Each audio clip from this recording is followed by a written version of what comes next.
Our story begins in London at the beginning of the 19th century with a young man who would further our understanding of electricity as much as any other.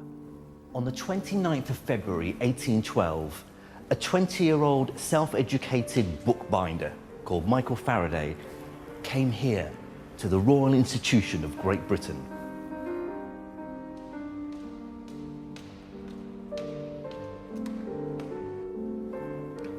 He was surrounded by the great and the good of the academic world, and he was about to listen to one of the greatest scientific minds of the age.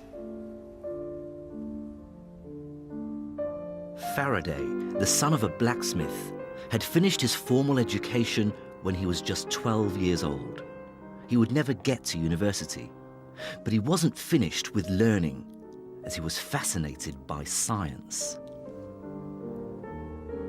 Faraday worked long and hard during the day binding books, but in the evenings he would read whatever scientific literature he could lay his hands on. He loved learning new things about the world, and he had this constant desire, this passion to understand why things were the way they were. Reading scientific papers was one thing, but to really satisfy his craving for knowledge, Faraday was desperate to see the experiments themselves. And he eventually got his chance when he was given a ticket to attend one of the last lectures of England's greatest chemist of the time, Sir Humphrey Davy. It was to change young Faraday's life forever. After watching Davy, awe-inspired and full of ideas, Faraday knew what he wanted to do with his life. He was determined to dedicate himself to furthering science. And that's just what he did. Within a year, Davy had appointed him as an assistant at the Royal Institution. With Davy as his patron and, well, his boss, Faraday studied all manner of chemistry. But what would inspire his greatest breakthroughs were the invisible forces of electricity and magnetism. In 1820, both were being studied by a Danish scientist, Hans Christian Ørsted, who'd made an extraordinary discovery. He passed an electric current through a copper rod and brought it close to a magnetic compass needle and saw that it made the needle rotate. To Ørsted, it was remarkable.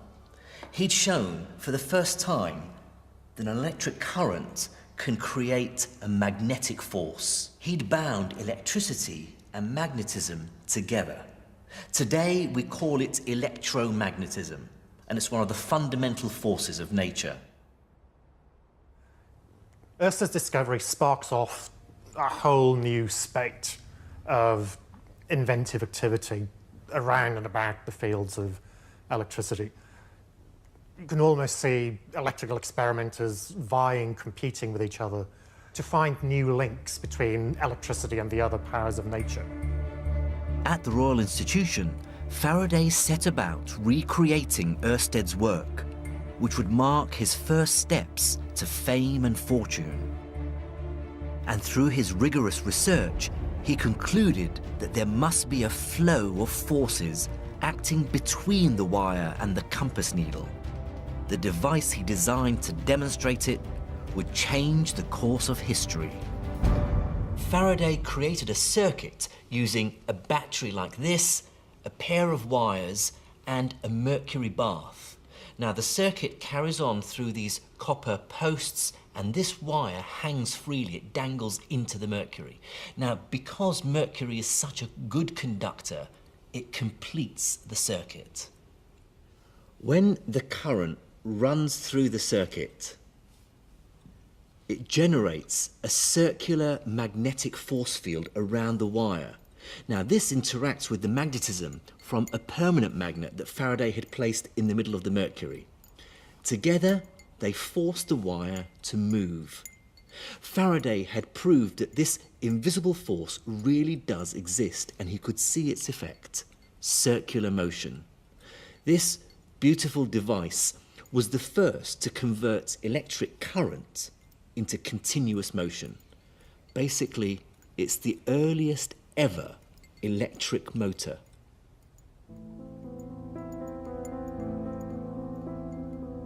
But Faraday was about to take this experiment further. One of the lasting effects of Faraday's discovery of electromagnetic rotations in 1821 was that it showed that there was a relationship of some sort between electricity, magnetism, and motion. Faraday explored this relationship in detail and set himself an even more difficult challenge: to use magnetism and motion to make electricity. Eventually, his obsession, hard work, and determination paid off. The breakthrough came on the 17th of October, 1831, when Faraday took a magnet like this and moved it in and out of a coil of wire. He was able to detect a tiny electric current in the coil, moving one way and then the other. Faraday knew he was onto something. A few days later, instead of moving the magnet through the conducting wire coil, he set up the equivalent experiment by moving a conducting copper plate through the magnetic field. He didn't know it at the time, but as his spinning disc cut through this magnetic field, billions of negatively charged electrons were deflected from their original circular course and began to drift towards the edge. A negative charge built up at the outer edge of the disc, leaving a positive charge at the center. And once the disc was connected to wires, the electrons flowed in a steady stream. Faraday had generated a continuous flow of electric current. Unlike a battery, his current flowed for as long as his copper disc was spun.